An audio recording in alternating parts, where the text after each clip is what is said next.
Hey friends, welcome back to my channel. My name is Ashley if you're new here, and in this video we're going to do just a February homeschool update. So if you are new here, I have a first grader, a preschooler, and then I have a 2-year-old, and then I am pregnant with my fourth.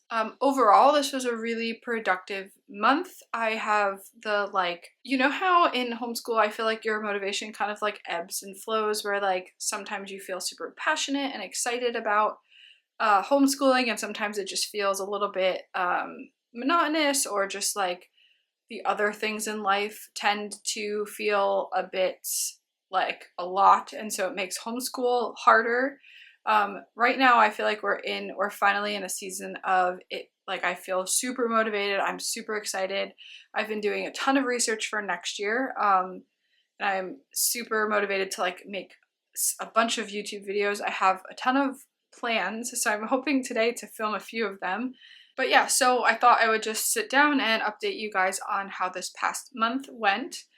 I think I will start with my first grader this time, and we will do a language arts update because I feel like that is always fun to do, because I have been not all over the place, but there's been, I feel like, much to update you guys about with language arts.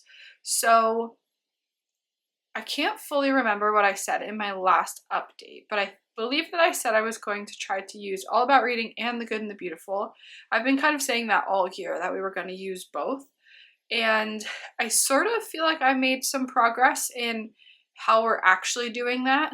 And I think I'm going to dedicate that to a whole video, because I feel like it could be helpful just in a video in and of itself.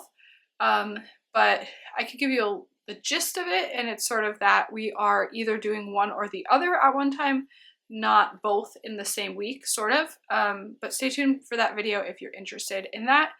For February, we almost exclusively just used The Good and the Beautiful. I am sort of back on the train of The Good and the Beautiful. If you don't know, last year we used The Good and the Beautiful Kindergarten, and I really liked it.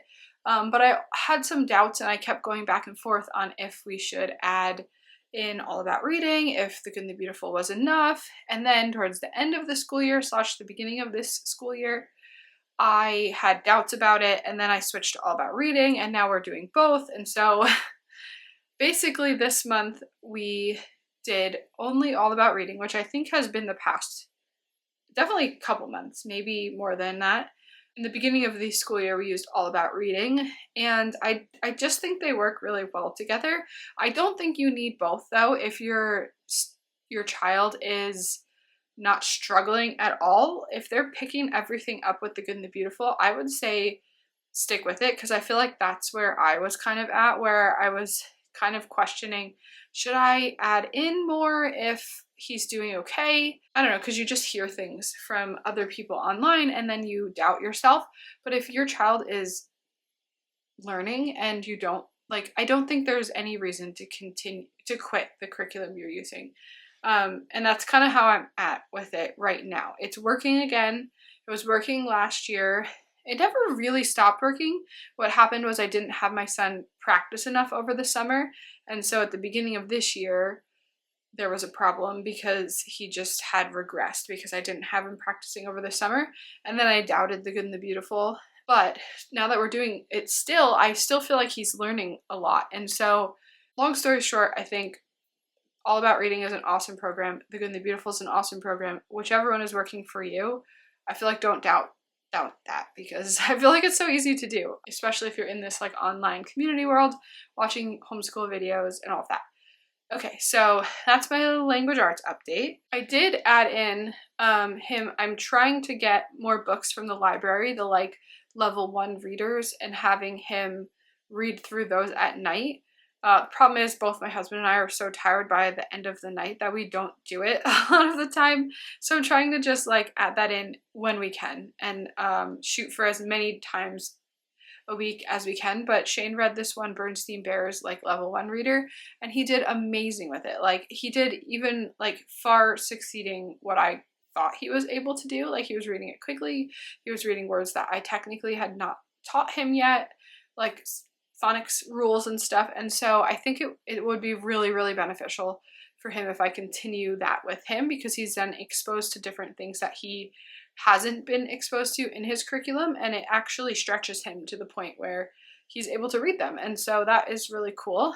One last thing to mention about language arts before we move on is that I am not 100% sure if we're going to finish the first grade level. I figured out that if we do 5 lessons a week for the rest of the school year, that he would finish. We're only halfway through right now. We have 2 lessons left to get to lesson 60, so there's 120 in the program. And so if we wanted to finish it by the end of first grade, he would have to do 5 lessons a week, and that would put him at the end of May, which I'm due mid-May, so I don't know. I think that might work, because then I would have about 10 lessons left, I think, for the summer that we could practice with, or start in the next, I don't know, maybe we could just not finish it or start at the beginning of second grade. I'm not sure what I'm going to do about that, because I am still on the fence about like just slowing down and adding in all about reading lessons and kind of going back and forth. I don't know. I'm kind of like a perfectionist, and I kind of want to finish The Good and the Beautiful, but I also know that it doesn't really matter. So I'm not really sure. I'm a little bit figuring that out still. And so maybe in that other video that I make, I will have it figured out by then, and I'll let you know what I decide. So I will move on to Math with Confidence. We will do a little math update. I believe it was in my last update where I started talking about, it's either the last one or the December one, I can't remember, on if I felt like he was behind for his addition and subtraction facts, and you guys really helped reassure me that your first graders seem to be around the same level that my son is at, that they're not like fully mastered their addition facts, even the like easier ones. But we are still absolutely loving Math with Confidence, and I love that it has all of the games, because right now he's learned all of his addition facts now. So we just started this week the time and money unit. And right before that, they introduced a war game where you have to like flip over 2 cards and then add them together. And it's a lot of the like harder ones, like 8 plus 6. And I'm super excited, because I feel like I'm just going to keep doing that game with him every day, basically throughout the rest of the school year into the summer, and just have him practice, and he's going to have them basically mastered, like, you know, by the time second grade starts for sure.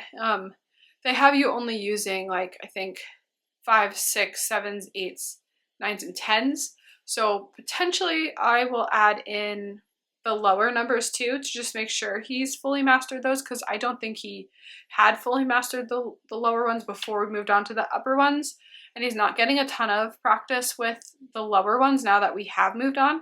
So anyway, I was not doubting the curriculum at all. I just was worried that maybe because we didn't use Math with Confidence in kindergarten, that maybe he was behind or he had missed some foundational skills. But you guys also assured me that that's not the case, that with Math with Confidence kindergarten, they don't really master any of the addition facts. And The Good and the Beautiful he used for kindergarten, and he did master his doubles ones up till 5, I'm pretty sure. And so it did teach him enough, I think. And so I'm reassured about that. We are still, like I said, enjoying Math with Confidence. We just moved on to time and money, and I think we only have like maybe 9 or 10 weeks left, which is crazy. I cannot believe it.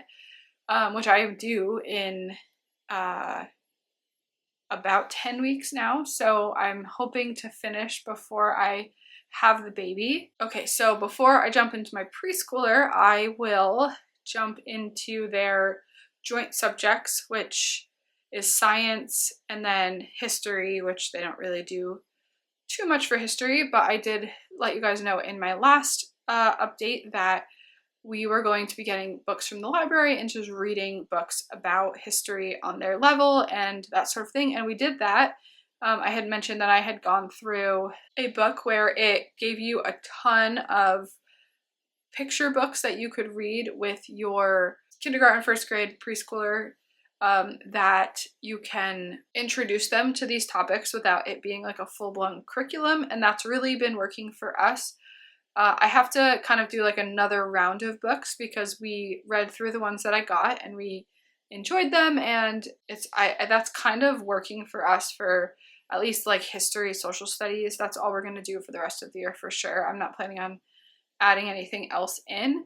When it comes to science though, I did do a few lessons out of The Good and the Beautiful, Little Hearts and Hands, the first one. Now they have like 4, but when I bought it there was only the one, which we had started when Shane was in kindergarten, I believe, and then we never finished it just because it was really simple and it almost felt like not worth it, but I've since changed my stance on it. I like it, and so we are kind of slowly working through that. And then they started watching the Sunlight, because I also have Sunlight K for science that I paused. We had done 13 weeks or so, but I was falling behind on the experiments, and so I've had them catch up a little bit with the experiments. They still have some more to do.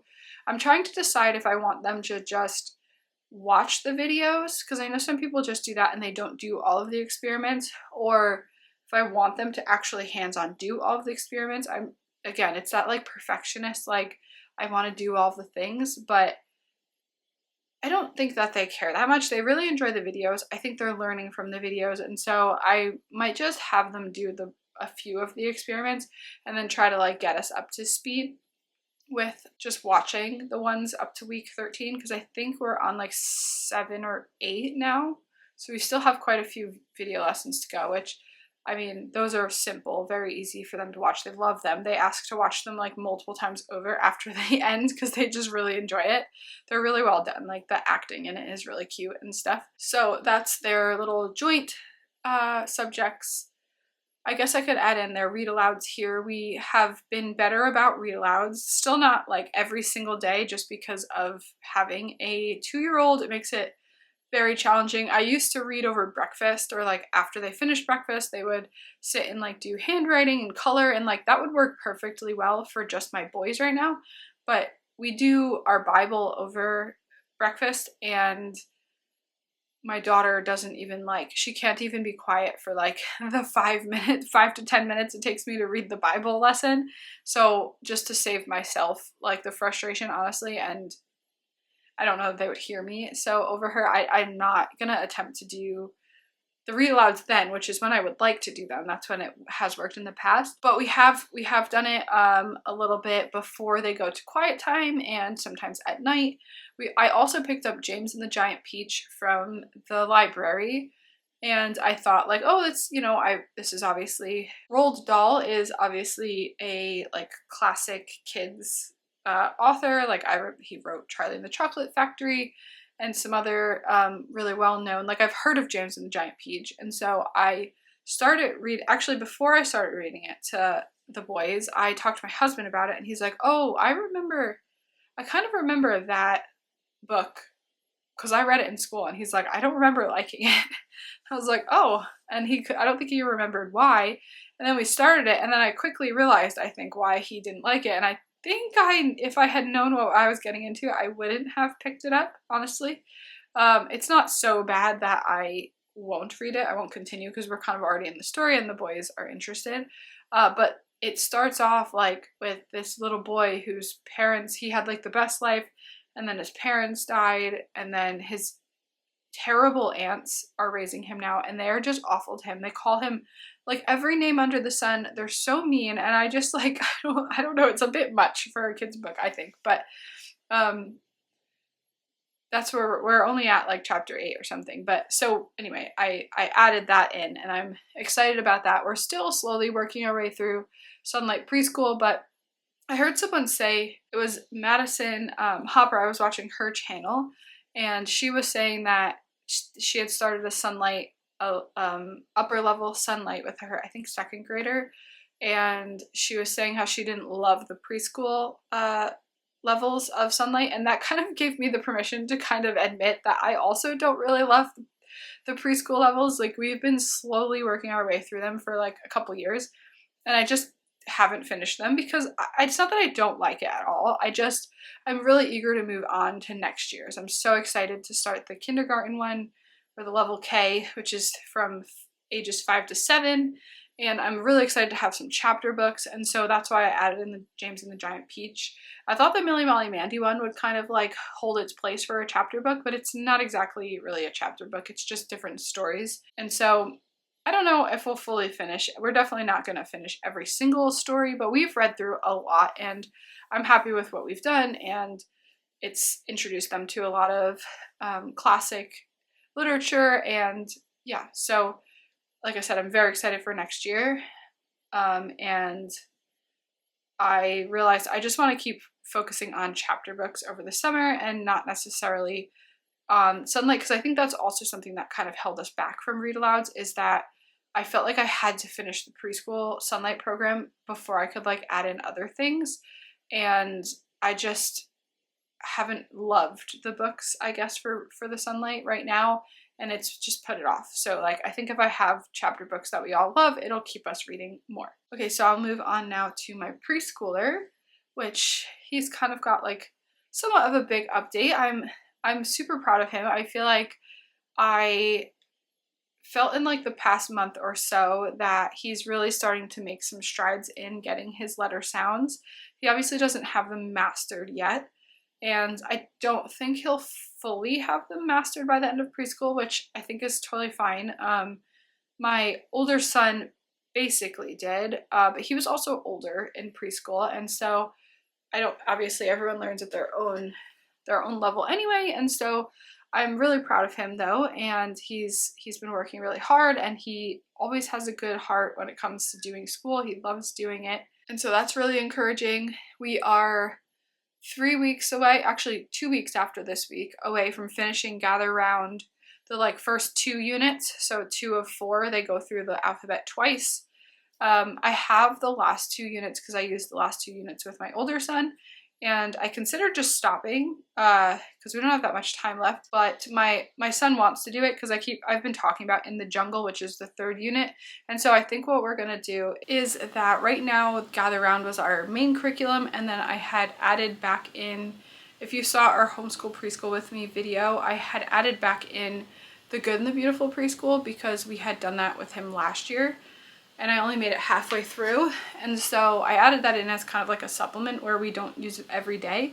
But when we finish this unit of Gather Round, what I'm going to do is kind of swap that. I'm going to mainly focus on The Good and the Beautiful Preschool, and then add in the Jungle, where when we do right after our Bible time, I've been trying to read the little unit about the animal and then the Bible study rather than doing it just with him, because I was doing it just with him for most of the year. But then everyone can learn about the animal. Like my older son loves learning about animals, and so I'm gonna keep reading In the Jungle, and then when I go to do his work with him, I'm gonna start with The Good and the Beautiful Preschool and try to finish that out, and then if there's time, add in some pages from In the Jungle workbook. So that's the plan for Riley. We have not done any more of The Good and the Beautiful Kindergarten math because I just had realized that I really wanted to focus solely on his phonics and really try to get his letter sounds as mastered as possible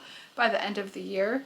And so we'll see where he's at once the end of the year comes. We still have 2 more full months, and so I feel like he's gonna continue making a lot of strides. He's really mastering a lot of them, and so super exciting. He's also really enjoying the read alouds and the science videos and all of that sort of thing as well. So I feel like there was like more to say, but honestly I think that might be it. Let me know if there are any questions about any of the curriculum that I've said, or if I did leave anything out. I don't know why I feel like I left stuff out. Oh, I could throw in here my little pregnancy update. I've been updating you guys on my pregnancy throughout this year because that has played into a factor of my homeschooling. I feel like that's kind of why the past few months I've been really motivated, is because I didn't have a lot of that in the beginning of the year because I was so tired from being pregnant.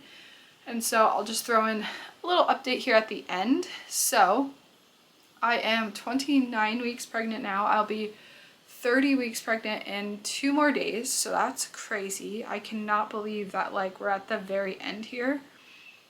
I really can't believe it. It's crazy. It's gone so fast. I'm so excited to like be done being pregnant. I can't wait to meet the baby, and I'm so excited that it's falling at the end of the school year and it's gonna be spring and it'll be nice out and we'll be able to get outside and still hopefully do things even though I will be tired and all of that. But it feels like really good timing. I've never had a baby in the spring, so I'm excited about that, about, like I said, it being warm out and being able to get out and all of that, but not too hot, where I've had a summer baby and then a September baby, so I was pregnant throughout the summer and that was hard. So I'm excited not to be pregnant this summer. So, but anyway, I had my 28-week appointment last week where they did the glucose test, which I passed, thankfully. I don't know why I was a little bit nervous about that. I've been learning a ton about diabetes and that sort of thing. I keep mentioning, I feel like in these videos, that I've done a lot of like research on nutrition and stuff like that over this school year and everything, and so I learned a lot about diabetes, and so I was a little bit freaked out about the idea of having gestational diabetes, I suppose. But I passed the test, so I'm really happy about that. I have been feeling pretty good. I have had like some like crazy back pain this past like week or so. It still like has not fully gone away, and I'm not sure what is going on, like why I mean, it's probably just being pregnant and there's a lot of weight on the front, and so like there's this spot on my back that has hurt for a while. That's probably my like biggest complaint right now. But it's like slowly getting better, I think. So I'm happy about that. I feel like I'm getting to the part now where it's starting to get more and more uncomfortable, obviously, and like sleeping is not going badly yet, which I'm surprised about because I don't think I've had any insomnia this pregnancy, which is just shocking to me because I've had pretty bad insomnia with my other 3. And so every day that I am not up for hours in the middle of the night, I just wake up thinking, like, being so thankful. So, but I'm starting to get more uncomfortable at night, and so I'm starting to wonder if that's gonna start coming. Also, with birth getting closer, I'm starting to think maybe that's gonna weigh on my mind a bit more and might keep me up. But if you saw our last day in the life, I've been nesting, and I feel like I need to get another round of nesting going because I still have some more stuff to do, but I have a few more months, God willing, and yeah, that's kind of my little pregnancy update. I'd love to know how things are going with you guys, how your month went for homeschooling, how your curriculum is going. Have you changed anything, or are you happy with what you've chosen? I just wanted to thank you so much for being here and for following along with us on our journey. Don't forget to subscribe if you're new, and I will see you in the next one.